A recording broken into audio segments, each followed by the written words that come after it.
Sejam muito bem-vindos a este vídeo, que pretende ser uma ajuda e uma ferramenta para todos os alunos, especialmente para aqueles que estão agora a começar o seu percurso no ensino superior, no sentido de descomplicar a universidade, dando estratégias que permitam uma adaptação bem-sucedida.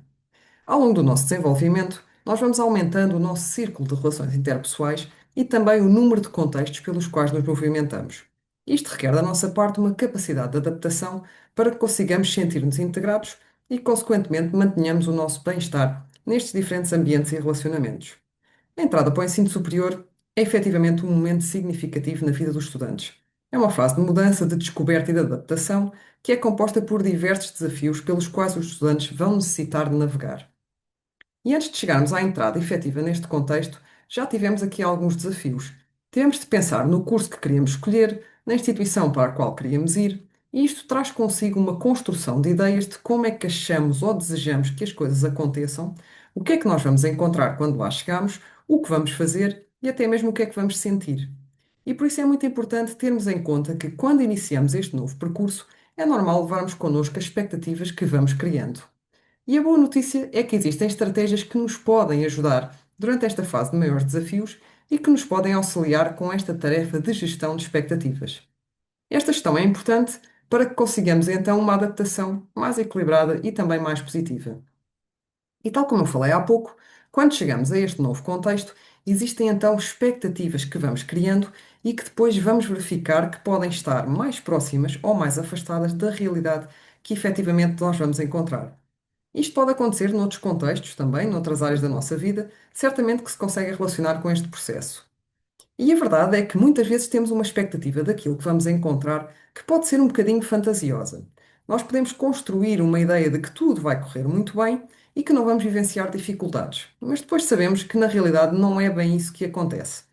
Por isso é importante termos em conta que quanto maior for a diferença entre aquilo que nós temos como expectativa e aquilo que nós depois vamos efetivamente encontrar, maior tende a ser o stress que podemos experienciar. Isto porque esta diferença ou esta discrepância torna a situação mais desafiante e exige que sejamos capazes de mobilizar mais recursos para nos ajudar neste nosso processo de adaptação. E importa termos em consideração que a existência de uma maior aproximação ou de uma maior congruência entre as expectativas que temos e depois a realidade que vamos encontrar é de facto um aspecto significativo para o nosso processo de adaptação, àquele que é o contexto do ensino superior e, consequentemente, para o nosso bem-estar, o nosso desempenho e sucesso académico. E recordam-se de eu ainda agora ter referido que esta expectativa que temos relativamente ao que vamos encontrar pode ser assim algo fantasiosa ou então, em alguns casos, ser um pouco ingênua? Pois bem, esta visão define-se como o efeito do freshman myth, que tem a ver exatamente com estas expectativas fantasiosas ou até irrealistas, com que muitas vezes os estudantes chegam à universidade e que depois não correspondem totalmente à realidade que encontram, influenciando aquela que é a sua capacidade de adaptação a este novo contexto. E assim podemos caracterizar então quatro tipos de estudantes, e à medida que formos falando um pouco sobre isto, lanço já aqui um desafio de irem vendo com qual deles é que se identificam mais. Temos então os estudantes otimistas, que têm expectativas altas, por vezes até irrealistas, sobre a vida universitária. Eles acreditam que tudo será muito estimulante, fácil de gerir, altamente envolvente. E ao serem confrontados com a realidade, podem experienciar sentimentos de frustração, de desmotivação ou de desilusão, aumentando o stress vivenciado e tendo um reflexo depois direto no seu processo de adaptação. Temos também os estudantes preparados.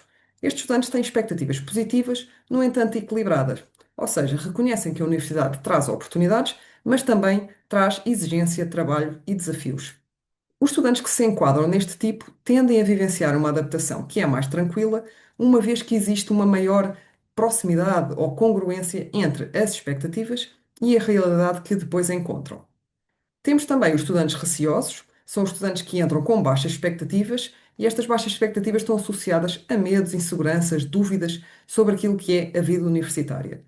Estes estudantes podem viver ansiedade antecipatória ou evitar oportunidades por receio, mas o que acontece é que muitas vezes constatam que a realidade se revela menos assustadora do que aquilo que eles imaginavam. E por último, temos os estudantes complacentes. Portanto, estudantes que têm baixas expectativas, mas neste caso não por medo, mas sim por desvalorização, e acham que a universidade não será muito exigente ou não trará nem grandes benefícios, mas também não trará grandes desafios. Neste caso, pode verificar-se um nível de envolvimento que é menor e os estudantes podem ser surpreendidos de forma negativa quando confrontados com a verdadeira exigência académica. Este Freshman Meet mostra que muitos estudantes efetivamente chegam com ideias pouco ajustadas relativamente ao que vão depois efetivamente encontrar no contexto académico. E o perfil do estudante preparado apresenta um maior equilíbrio entre as expectativas e a realidade, o que aumenta a probabilidade de uma adaptação mais positiva e mais ajustada. E falando em gestão de expectativas, gerir expectativas pode ser desafiante, é um facto, sobretudo neste contexto que estamos a falar, ou seja, na entrada para o ensino superior. Uma abordagem que nos pode ajudar é a terapia da aceitação e compromisso, que trabalha a questão da flexibilidade psicológica, ou seja, a nossa capacidade de lidar de forma mais equilibrada com emoções, com pensamentos e com os desafios associados ao dia a dia. Podemos imaginar a entrada para o ensino superior como uma viagem. E nesta viagem vamos encontrar diversos desafios. Vamos levar connosco a nossa bagagem, vamos encontrar diferentes pessoas, vamos parar em diversas paragens, vamos sentir e pensar muitas coisas diferentes, vamos ter altos e baixos pelo caminho e às vezes até podemos sentir que estamos na viagem errada ou que já nem sabemos muito bem porque é que decidimos fazer esta viagem. Então o que acontece é que neste percurso surgem emoções e pensamentos que nem sempre são agradáveis. E a tendência que temos quando isto acontece é evitá-los. Mas o que é que acontece? Quando tentamos evitá-los, acabamos por torná-los mais fortes. Portanto, a ideia da terapia de aceitação e compromisso é reconhecer e aceitar estes pensamentos, estas emoções, sem lutar contra eles. Ou seja, imaginem que é como tentarmos empurrar uma bola para baixo d'água e quanto mais força nós fazemos para a empurrar, mais força também ela ganha para vir ao de cima. Portanto, também é importante pensarmos que os pensamentos são isto mesmo, pensamentos, ou seja, eles não são factos. Muitas vezes aparecem ideias como eu não sou capaz ou isto vai correr mal, e em vez de acreditarmos automaticamente neles, ou seja, em vez de os tomarmos como realidade e verdades absolutas, podemos dizer algo como eu estou a ter o pensamento de que não sou capaz ou de que isto vai correr mal, o que nos ajuda a criar uma distância entre o nosso pensamento e não ficarmos presos ao que estamos a pensar, ganhando mais liberdade para escolher depois como efetivamente vamos agir. E nesta fase de entrada para o ensino superior, é normal que o stress, as preocupações, as inseguranças, incertezas, e as dúvidas que temos também estado aqui a falar e que são associadas aos diversos desafios que vivenciamos, é normal que nos façam quase que andar aqui a saltar entre o futuro e o passado. É, portanto, também muito relevante tentarmos focar-nos no momento presente, de modo a conseguirmos manter o foco e reduzir o stress, permitindo-nos retomar a um estado de maior equilíbrio que nos ajuda então a enfrentar estes desafios de uma forma mais ajustada e mais positiva. Aqui podemos fazer uso de técnicas como o mindfulness ou o grounding para nos ajudar a estar em contacto com o momento presente e não andarmos tanto a saltitar entre as preocupações do futuro e também as ideias e os receios associados ao passado. Nesta viagem, também é muito importante não perdermos a nossa bússola, ou seja, os nossos valores. Porquê? Porque eles nos ajudam a perceber para onde é que queremos ir e ajudam-nos a tomar decisões, mesmo quando nos sentimos mais perdidos, ou seja, mesmo em momentos de maior pressão e tensão. E esta bússola guia-nos para aquilo que se chama a ação comprometida, ou seja, para nos ajudar a dar passos na direção que é importante para nós, mesmo em momentos difíceis. Portanto, no fundo, esta abordagem ajuda-nos a aceitar o que pensamos e sentimos, manter o foco no presente e avançar de forma consistente em direção àquilo que é importante para nós, ou seja, aos nossos objetivos. Então, que desafios é que podemos encontrar nesta fase? Quando falamos de desafios, a literatura mostra que eles surgem, sobretudo, em três áreas: académica, sociocultural, familiar e financeira. Do ponto de vista académico, ao chegarmos ao ensino superior, vamos deparar-nos com um novo contexto, com características diferentes, com um espaço físico muitas vezes maior do que aquilo que estávamos habituados nos ciclos de estudo anteriores e também com um funcionamento diferente, muitas pessoas novas. Isto pode trazer alguns receios e algumas dificuldades de adaptação a esta nova realidade com a qual nos deparamos. Portanto, é necessário existir um processo de adaptação à nova instituição e também ao novo curso, tendo em conta que este curso pode nem sempre corresponder à primeira escolha vocacional e também a novas metodologias de ensino e de avaliação às quais não estávamos habituados. Então, damos por nós a chegar a um novo contexto e a encontrar novas instalações e vamos ter que conhecer e habituar-nos de forma gradual. A ausência de um manual escolar, sendo necessário então recorrer a diferentes fontes de informação, Metodologias de aprendizagem diferentes, que requerem também uma capacidade de estudo autónomo e uma maior necessidade de gestão de tempo. Para quê? Para que consigamos realizar todas as tarefas académicas e ainda conciliá-las com as outras áreas da nossa vida. Horários mais flexíveis, um facto, mas isto também requer da nossa parte uma melhor capacidade de gestão de tempo. Diferenças na organização do ano letivo, como por exemplo o sistema por semestres, que podemos não estar habituados e não ter tido nos ciclos de estudo anteriores, e novas plataformas e softwares com os quais vamos ter de aprender a trabalhar, uma vez que serão uma ferramenta para otimizar o nosso desempenho e sucesso académico. A nível sociocultural, surgem também desafios associados, portanto, desde logo falamos na criação de novas relações com colegas e com professores, portanto, entramos num contexto novo, desconhecido, o que pode tornar esta integração também mais exigente, especialmente para quem, por algum motivo, não esteve presente logo desde o início e pode sentir aqui mais dificuldade em integrar-se nos grupos que já podem até estar formados. Sabemos que o sentimento de pertença é fundamental para o bem-estar, pelo que este é um aspecto importante a trabalhar nesta fase.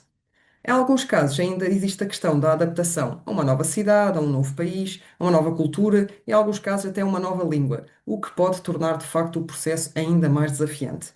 E, por fim, também o afastamento de amizades anteriores, o que pode ser também um fator que dificulta a adaptação a esta nova etapa. A estes desafios juntam-se ainda questões familiares e financeiras, que podem dificultar a adaptação ao ensino superior. Muitos estudantes passam a ter menos tempo com a família ou até a viver fora da sua residência habitual. O que é que isto implica? Assumir novas responsabilidades, desenvolver mais autonomia e muitas vezes lidar com um menor suporte familiar e com aquela questão das saudades de casa. Portanto, em alguns casos, estes estudantes têm também de gerir o dia a dia de forma mais independente, incluindo questões relacionadas com a organização da própria casa. E o que é que acontece? É que ao mesmo tempo surgem também desafios financeiros, como pagamento de propinas, materiais, despesas da vida do dia a dia, podendo ainda ser necessário conciliar os estudos com o trabalho para equilibrar então esta nova realidade. E vimos aqui vários desafios associados à entrada para o ensino superior. E há um aspecto que se destaca, que é a dificuldade em equilibrar todas as áreas da vida académica e da vida pessoal. E de facto, este equilíbrio torna-se o principal desafio para muitos estudantes, porque surgem várias exigências ao mesmo tempo: estudar, acompanhar as aulas, criar novas relações, cuidar de si próprio, em alguns casos, gerir também as responsabilidades financeiras. Portanto, nem sempre é fácil dar resposta a tudo em simultâneo, sem nos sentirmos de alguma forma sobrecarregados. E isto leva-nos a algo fundamental, que é desenvolver estratégias que ajudem a organizar melhor o dia a dia, a definir prioridades e a manter o equilíbrio entre o estudo, o descanso, o lazer e a vida pessoal. Pequenas mudanças podem ter um grande impacto no bem-estar e no sucesso académico, e por isso vamos olhar aqui para algumas estratégias que nos podem ajudar a encontrar esse equilíbrio. Uma primeira estratégia passa por organizar o tempo e o estudo de forma a evitar a acumulação de tarefas e a reduzir situações de stress. Antes do estudo, é importante assistir às aulas, planear o estudo e gerir bem o tempo disponível. Durante o estudo, podem ser úteis estratégias como fazer apontamentos, esquemas, mapas mentais, lembrando que cada pessoa aprende de forma diferente e pode precisar de testar vários métodos. Também é importante ir avaliando os conhecimentos para perceber o que é que já está consolidado e o que é que precisa de mais trabalho. Depois do estudo, entram fatores como a motivação, disciplina, perseverança, que ajudam a manter a consistência e a melhorar os resultados ao longo do tempo. No fundo, mais do que estudar muito, o importante é estudar de forma estruturada e equilibrada para alcançar os objetivos sem comprometer o bem-estar. Outra estratégia muito importante é procurar apoio e investir nas relações interpessoais. Construir relações baseadas na empatia e na entreajuda pode fazer uma grande diferença nesta fase de entrada para o ensino superior, e para isto os estudantes devem recorrer a vários recursos disponíveis, como os gabinetes de psicologia, os grupos no campus, programas de mentoria entre pares ou apoio de docentes, bem como novas amizades que vão sendo criadas. No caso das relações sociais, é importante dar este passo ativo na sua construção. Portanto, participar em atividades de turma, em atividades da universidade, envolver-se em iniciativas de interesse pessoal, aumenta a probabilidade de conhecer pessoas com interesses em comum. É importante reconhecer que é normal enfrentar desafios ao longo da vida académica. Embora o dia a dia possa efetivamente ser exigente, uma atitude positiva pode transformar dificuldades em oportunidades de aprendizagem e crescimento. Cuidar de nós próprios é igualmente essencial, portanto, falamos aqui do autocuidado. Isto implica estarmos atentos às nossas dificuldades e também aos nossos recursos, garantindo que nos sentimos preparados para lidar com os desafios do dia a dia. Algumas estratégias de autocuidado incluem manter um estilo de vida saudável, falamos de atividade física, alimentação equilibrada, sono adequado, limitar a exposição aos mídia e garantir tempo para a família, amigos e atividades de lazer. No fundo, trata-se de manter um equilíbrio saudável entre as exigências académicas e o bem-estar pessoal. E por último, mas muito importante, é nunca nos esquecermos que é normal precisarmos de ajuda em alguns momentos para conseguirmos gerir e lidar de forma mais ajustada e positiva com os diversos desafios do dia a dia. Se sentirem que as dificuldades de adaptação estão a afetar o vosso bem-estar, não hesitem em procurar apoio. Os gabinetes de psicologia de cada campus estão disponíveis para vos acompanhar e orientar nestas situações. Por fim, um desafio importante nesta fase é a adaptação a novas ferramentas, plataformas e softwares. Por isso é essencial conhecer e explorar recursos que possam facilitar essa adaptação, tornando o processo mais simples e mais eficaz. Existem várias plataformas para as quais com as quais vão ter de interagir e que nem sempre são intuitivas ou fáceis de utilizar, sendo normal surgirem aqui dúvidas e questões durante a sua utilização. Assim, podem consultar tutoriais que facilitam a utilização das diferentes plataformas, como por exemplo a Edroom, o Esca e o Moodle. Estes tutoriais estão disponíveis no portal e ajudam-vos a tirar o máximo partido das ferramentas, tornando a sua utilização mais simples e prática e esclarecendo possíveis dúvidas. Existem várias ferramentas importantes que podem facilitar o vosso percurso académico. Para a construção de trabalhos, tem o Microsoft Word, através do Office 365, com acesso gratuito pelo e-mail da universidade. Para a gestão de referências bibliográficas, podem utilizar o Mendeley, que ajuda a organizar e simplificar esta tarefa. Para apresentações, recorrer ao PowerPoint ou ao Canva, que permite criar conteúdos mais apelativos e também mais dinâmicos. Na organização do estudo e de tarefas, Microsoft To Do, que é uma ferramenta muito útil, permitindo criar tarefas, definir prioridades, prazos e até dividir trabalhos em subtarefas. Também facilita o trabalho em grupo, permitindo partilhar e organizar responsabilidades de forma clara. Para a gestão de e-mails, podem utilizar o Outlook, que permite integrar várias contas numa única aplicação. E para além das ferramentas digitais, têm também as bibliotecas, que continuam a ser um recurso importante para a consulta de materiais físicos, complementando as bases de dados online. No fundo, o rendimento académico não depende apenas do tempo ou do esforço, mas também de como utilizam estas ferramentas e do apoio que procuram. Utilizar bem estes recursos pode fazer toda a diferença no vosso sucesso académico. E assim chegamos ao final deste vídeo. Muito obrigado por nos acompanharem.